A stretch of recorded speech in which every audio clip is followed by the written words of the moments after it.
Hello, everybody, and welcome back to another episode of Overwatch League Fan Thoughts and Analysis, the first of the 2020 videos that we will be doing here. Today, I want to talk about free agents and the team constructions, all that kind of stuff. The big thing I want to focus on, though, is free agents and how I see teams attacking free agency. So I'm going to try to talk specifically about players that were in the Overwatch League this past season.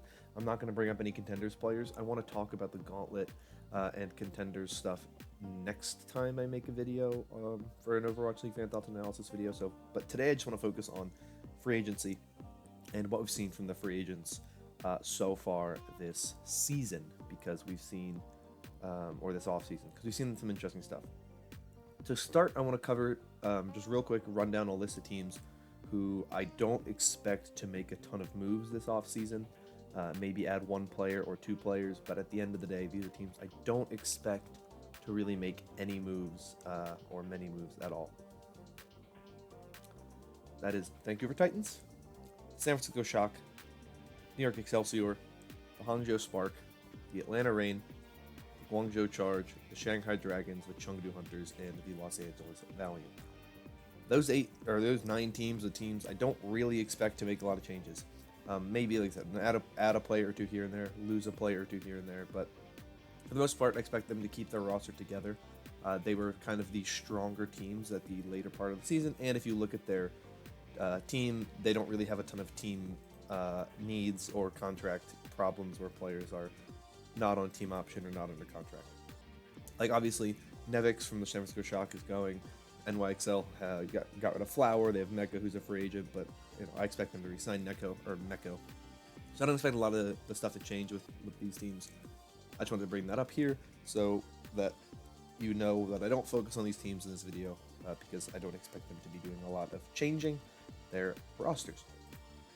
So let's go down now, talk about the teams that do have stuff that's changing, and talk about where they may be looking or what they may be doing for some of these players. We're going to start, of course, from the top of the list. So we're going to go down based on record, and we're going to start with the Los Angeles Gladiators. And they're a very interesting team, because if you look at the way their team is now, they have a lot of players on team option.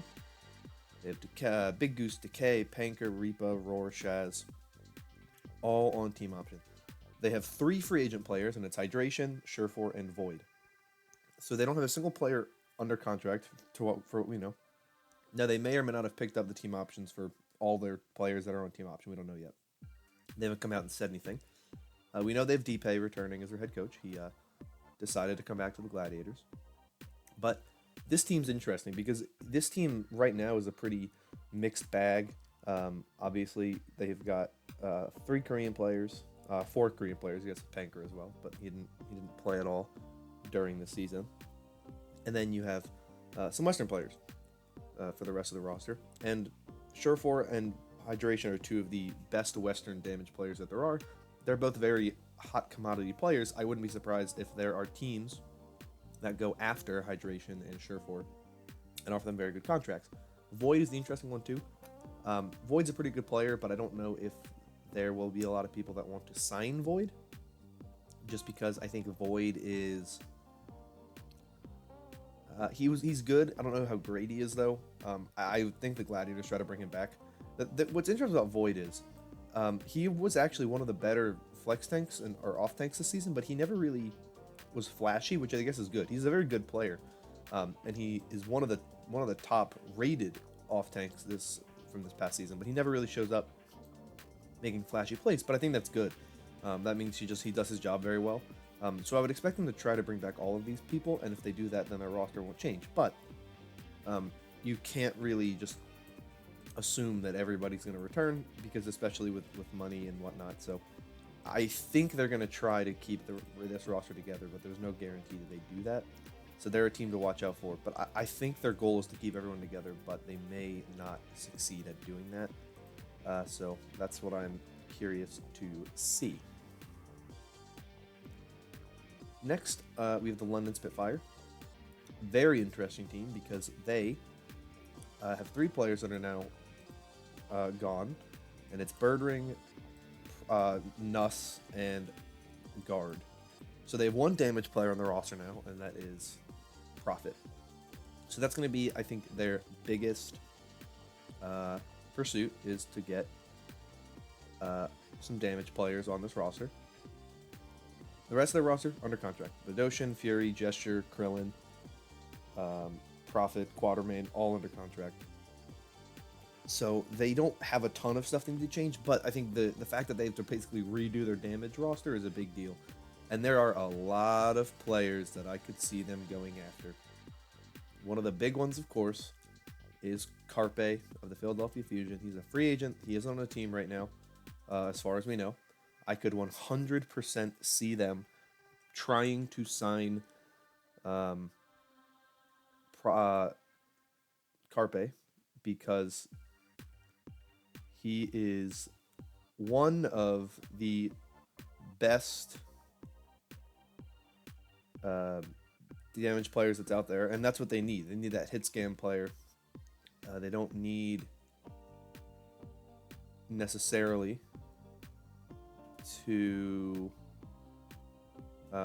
go after some of these more like Prophet obviously can play that like Farah, and I mean, Prophet can play everything, but you know they need that Widowmaker player, which like Carpe would fit in very well. They also could go after a player like Flower, who's another very strong player who could definitely be some good for this roster because he is pretty flexible as well. So if you don't need a Widowmaker player and you need like a Farah and a Tracer, for example, though I don't expect Tracer to be meta anytime soon, or a Genji or something like that, and you need Prophet on a hero and you need Flower on a hero, I can see that coming as well. Here, but I think that they're going to definitely try to make moves mainly by going after two big damage players and then maybe add another tank because that's also what they kind of need. But that's really what I expect London to do. They are very close to being once again a really good team. They just have to make sure that they are playing with players who don't have to be, who they're banking on being good at in the moment to do well. That's really the problem they've had. The next team is an interesting one. One of the most interesting teams, the Seoul Dynasty. Because if you look at the Seoul Dynasty, they have a lot of players under contract or on team options. Fletta's on team option. Fitz, Highly, Illicit, Jexa, Marvel, Michelle are all under contract. Jaehong, Toby, and Zunba are all free agents. This is a team that plays in Seoul, which means they can get pretty much any Korean player to come play for Seoul Dynasty. But the problem is they have so many players under contract that they can't really add that many players, right? So if they want to add good players, they are going to have to get rid of people, right? They can either try to trade away some of these players that are under contract, which I wouldn't be surprised if they did that. I just don't know who'd be taken. But I also feel like because of the fact that they want to be able to pursue the best players possible, they have to let people walk, including Jaehong and Toby. Zunba, I don't think is going to come back anyway. I don't think Zunba had a very strong season. But Jaehong and Toby, two like veterans of the Overwatch League, most definitely could walk. Fletta maybe could walk, depending on what Fletta wants to do. There's obviously always the issue of people are most definitely going to run into problems that may have them need to leave. But I don't think, just based on what I've seen, it doesn't look like the players want to stay. Jaehong and Toby look like they want to leave, and there's some teams I think that could actually really benefit from having players like Jaehong and Toby, and I'll talk about them when we get a little bit further into the video. But the Seoul Dynasty are a team that I definitely expect to make some big moves, but in order to do that, they have to get rid of some really good players like Jaehong and Toby, and maybe even Fletta. That is a bit of a question about why they would do that, but they would have to if they want their team to be as strong as they want it to be. The next interesting team, of course, is the Philadelphia Fusion. They have a ton of players that are not under contract. They have several players on team options, several players that are free agents. Now, I expect them to bring back Neptuno and EQO and Kib, who are on their team options. Now, Kib's the interesting one, obviously, because they traded for Kib late in the season. They have Boombox under contract. They have Christopher still on their coaching staff. They don't have Hayes and Nametwee anymore. Both of them have been released. So they don't have a head coach right now, but Christopher is still on the coaching staff from what I can tell. They have a ton of players that are still under contract, and they have some players that are not. The big ones that aren't are Neptuno and EQO. Neptuno and Carpe. Now, there, of course, are some teams and players that have been updated, and so this page has been updated, and they've basically said, okay, here's who we don't have, who we aren't keeping. I said Neptuno is free agent. He's a team option. Snillo and Carpe are their free agent. Now, I think Carpe is going to walk. I'm 100% on the opinion that he will walk, and he'll probably go to London or Seoul. That's my guess. Snillo probably walks as well. They probably don't have any interest in bringing him back. Elk is on a team option. We'll see what happens with them. But this is a team that I would expect some changes to be made because they are not in a great position. And I think that they will have to make some changes if they want to be competitive going forward. But their team is not as good as what we saw in the 2018 season, so I would expect them to make some moves. What players they add, I don't know. I think they need a main tank. That's one of the things I think they need. I think they'll probably go to Contenders for that. You have to realize the fact that Fusion University is one of the best academy teams that there is. Obviously, they were a lot stronger when they were in NA than they were when they played in Korea this past season, but they're still very good, so I'd expect them to look to Fusion University first to fill any needs that they have. That's what they did last season, and I expect them to do the same thing this season. But whether or not they can replace a lot of these players that could leave, who knows? But a player like Neptuno, I think they'll bring him back. We'll see, but I definitely think Carpe is going to walk and go somewhere else, and they'll have to replace him somehow. That's my feeling with that squad. Next is the Paris Eternal, who interest me as well. If you look at this team, the players that they have under contract are all their French players. So Ben Bash is under contract, Hip is under contract, Nico GDH is under contract, and Soon's under contract. So they're 4 French players, the only players they have under contract. I believe that was done specifically because they knew that in 2020 they'd be playing in Paris. So they wanted to have French players guaranteed on this team when they came to Paris. It's a very important thing for the Paris Eternal, and they wanted to make sure that was the true situation when they got to Paris. Now, what's interesting about the Paris Eternal is that because they're an EU-only roster, they have a lot of things that they can look to do. Now, they don't have anybody who's a free agent, but they have some team options. Now, to my knowledge, they haven't released anybody yet. I haven't seen them release anybody yet. So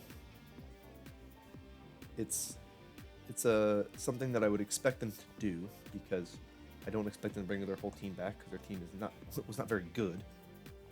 So I'd expect them to make a decent amount of moves to change their team, but there are some that I don't think will that they will change.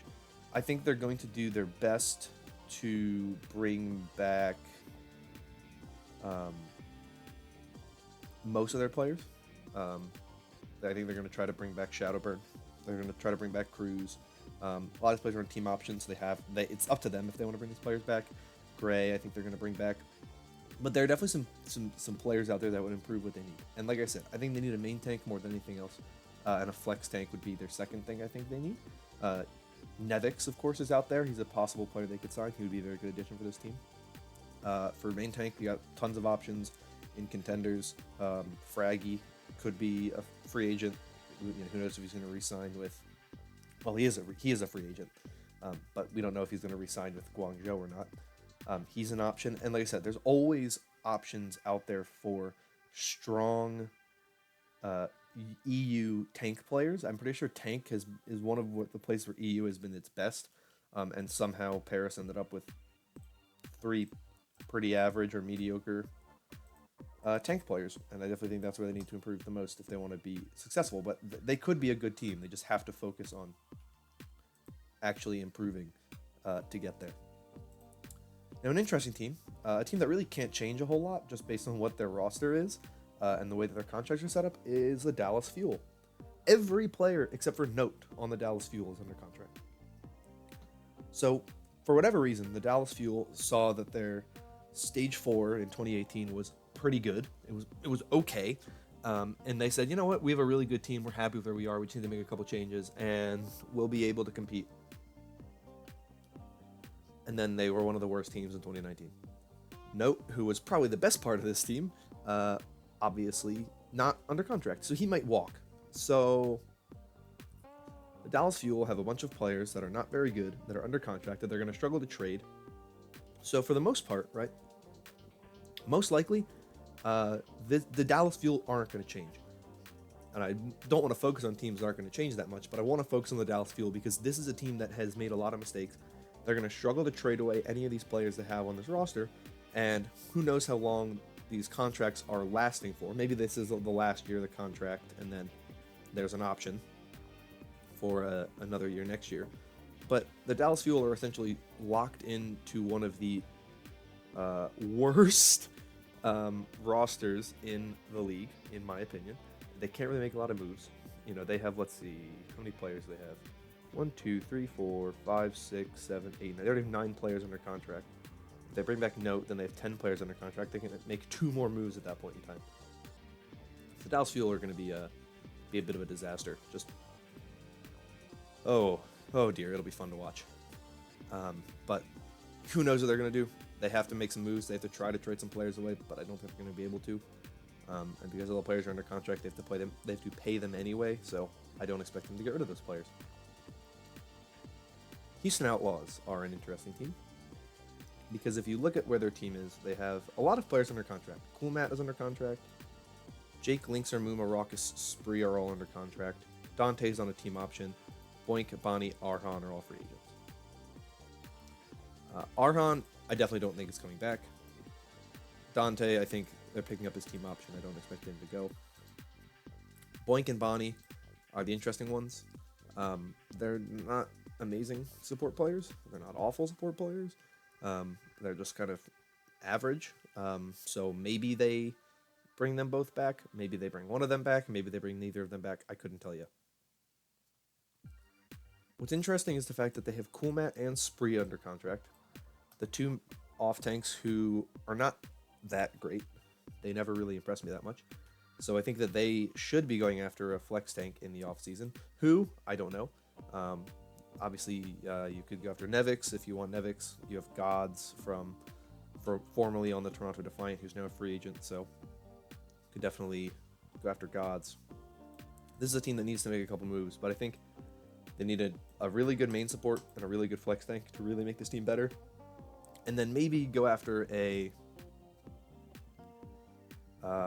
another flex support like Sleepy, who's available, to try to make this team the best team possible. But who knows what they're trying to do with this team, because it seems that they're just trying to build an American team that people really like. So I'd expect them to pursue a player like Sleepy, and then I think they'll go after a flex tank. At least I think they should go after a player that's a flex tank. I don't know which one though. That they might look to Contenders for. And then I think they need a good main support. I think that's the other thing they really need. The rumor is that they are going to have new ownership for this season. So I think it's important that they have somebody who will actually help this team succeed. Next, we have Toronto Defiant. And the Toronto Defiant are a very interesting team because they have some weird players left on their roster. So Aid is gone. Gods is gone. I'm 37 is gone. Sharik is gone.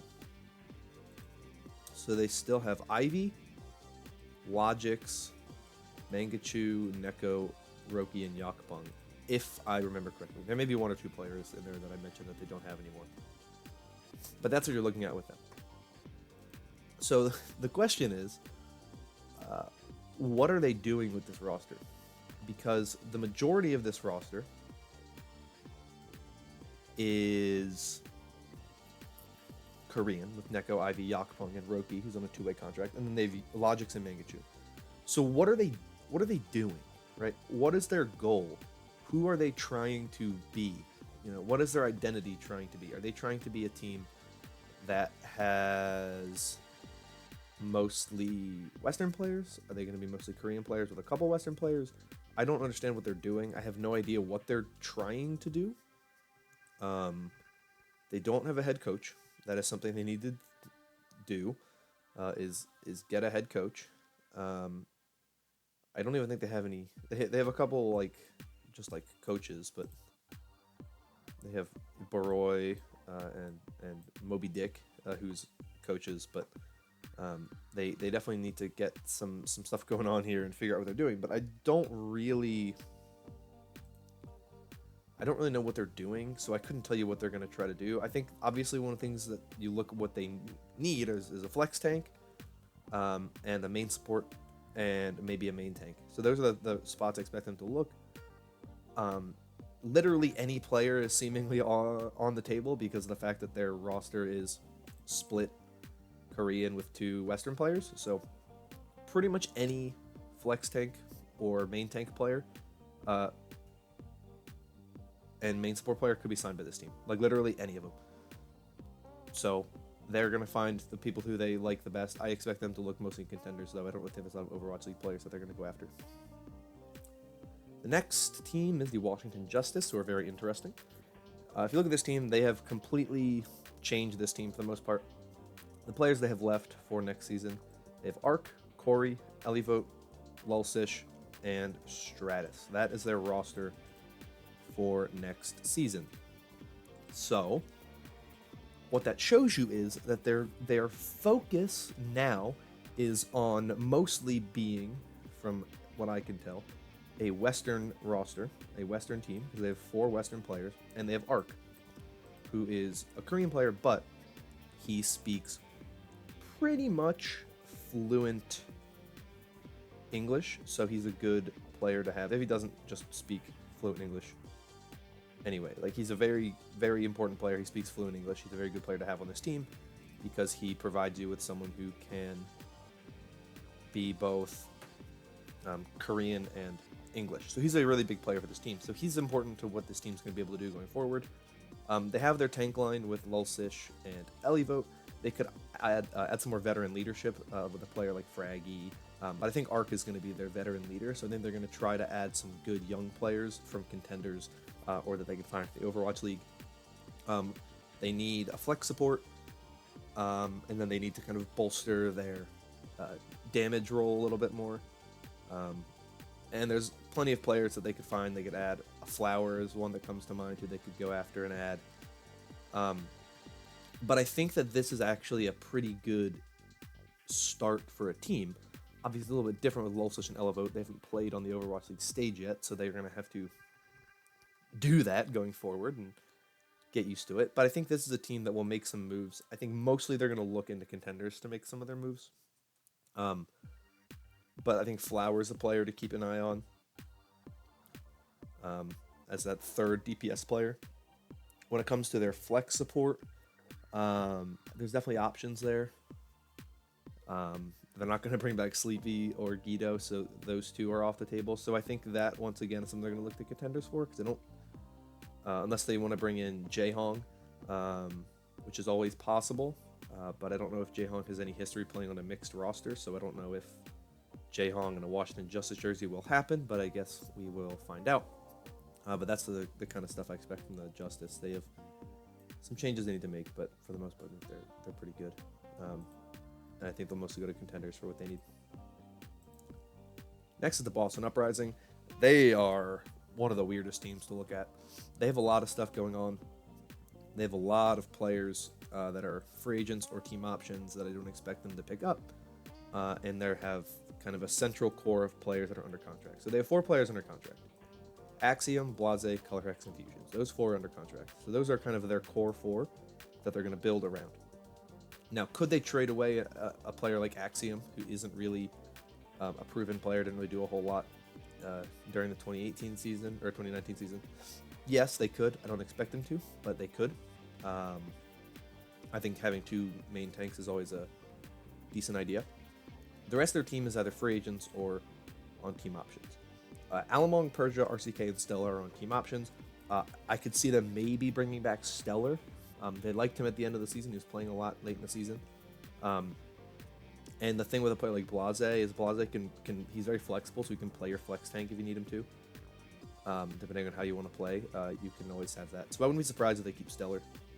I thought, he wasn't amazing for them, but I thought he was pretty good, so they might look to keep Stellar just because he performed pretty well for them. I don't expect them to keep RTK. I expect them to go for a new flex tank. Who, I don't know. They might keep Persia, but I wouldn't expect them to. I think Kellex and AimGod, who are both free agents, are going to leave. AimGod was okay. He never really looked that great. He didn't really play much this past season because of his poor relationship with Kellex. Or at least that's what the rumors are, and that's kind of what the overall sentiment that most people will understand is that he didn't get along with Kellex, so they didn't want to play together. And Kellex was the better player than Alamong, so maybe they bring back Kellex. I certainly hope they don't, because I don't think Kellex is that good, so I don't expect them to bring him back. Alamong, I don't think will be back either, because he clearly wasn't as good as what they expected. Boston Uprising are a team that really like to take players from contenders. That's what they did most of last season. That's what they did in 2018 as well. So I would 100% expect this team to look to contenders for their free agents. I don't expect them to really look in the Overwatch League for new players, because I just don't think that's really what they would do. I don't think that's their style. So that's the thing. But they're definitely, I think, going to have to rebuild their support line. That's the main thing I think they're going to do. And they're going to do a new flex tank. Those are the 2 spots I think they're really in need of. And I think they're going to keep Stellar. If not, of course, they're going to have to go after a 3rd DPS player. But that's my feeling on the matter. An Axiom could be a player they trade away to a team that needs a main tank. But I'm not positive about that. Final team I want to talk about is the Florida Mayhem. Now, the Florida Mayhem are in an interesting position. We've seen that they've made a ton of moves. Their team going forward, as we see it right now, is BQB, Byram, Fate, Gargoyle, Korean, and Saya player. I think I'm missing something. And Chris. Zephyr Swan, Rain, DPI, and Hagapyun all gone. So the team they have 7 players under contract right now, which is a pretty good start. And they looked good at the end of the 2019 season in Stage 4. And they are going to be playing in a division next season that isn't the toughest division. They're with Atlanta, Washington, Philadelphia, and Houston. So it's a pretty wide open division. I think right now you'd have to peg Atlanta as the favorites, but definitely could go either way. Could go Florida's direction if they play well, could go Philadelphia's direction if they play well, could go a lot of different directions. This team is a team that I think is going to be one of the top teams in trying to bring in a player like Toby, who is a veteran, who has a lot of history. They don't have great veteran players on this team. Yes, they have Fate. Yes, they have Saya player who've been around for a while. But I think Toby is a very, very, very good main support player who is a veteran, who I would be surprised if they didn't at least try to bring him in. Maybe they don't need that. Maybe they think they're fine with having just Chris, but I think bringing in Toby would be a very good option for this team. They have most of their roles in place. They have 2 damage players. They have their 2 supports. They have their 2 tanks. They even have an extra tank player.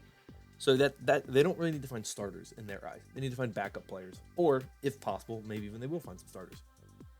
So I don't expect them to be super aggressive going after some of these really big name free agents that we've seen, like a Carpe. I don't expect them to go after a Carpe. They don't really need Carpe because they have Saya player. I'd expect them to go after maybe a Toby, maybe Jae Hong, some of these veteran guys who have been around a while, who can really kind of help this team as kind of a player coach role, just a player leader who can be someone who the team really can just rally around, because they don't really have anybody. And this is a team that has struggled for so long that you have to really wonder what they're going to do going forward. They were one of the worst teams in 2019. They were one of the worst teams in 2018. It's not a great team going forward. They are a team that needs to make some changes. They've obviously already started to make changes. It's a question of how many changes do they want to make, and how happy will they be with that. So I think that they're an interesting team who I think will mostly look to Contenders to improve, because I don't think they need a ton of Overwatch League talent to get better, because I think most of what's available they don't really need. Like, they don't need a DPS player, they don't really need a flex tank player, so we'll see what happens. But Florida Mayhem are certainly one of the more interesting teams, in my opinion, to look at. But that is it for the whole, my whole thoughts on this whole thing with the free agent positions and the team needs and whatnot. I'm going to try to talk next time about Contenders players to watch. Not necessarily teams I think that they'll go to, but just to give you an idea of what players to watch out for, what Contenders teams could see a huge amount of Overwatch League players, or Overwatch League teams scout their teams and try to sign them, because there's a lot. So that is where I'm going to end this video off. If you enjoyed, consider liking and subscribing. I know it's a little on the long side, but free agency is not something you can talk about super quickly when you talk about all the teams. But hope you guys are ready for the 2020 season. Obviously, it's a little early for that. Grand Finals for 2019 didn't even happen 2 weeks ago yet, or a month ago yet. I guess it was 2 weeks ago now. And I'm already talking about it. So we're here. We're going to keep going. We're going to keep doing what I enjoy doing. But that's all I have for you. So thank you for watching once again, and I will see you all in the next video. Bye-bye.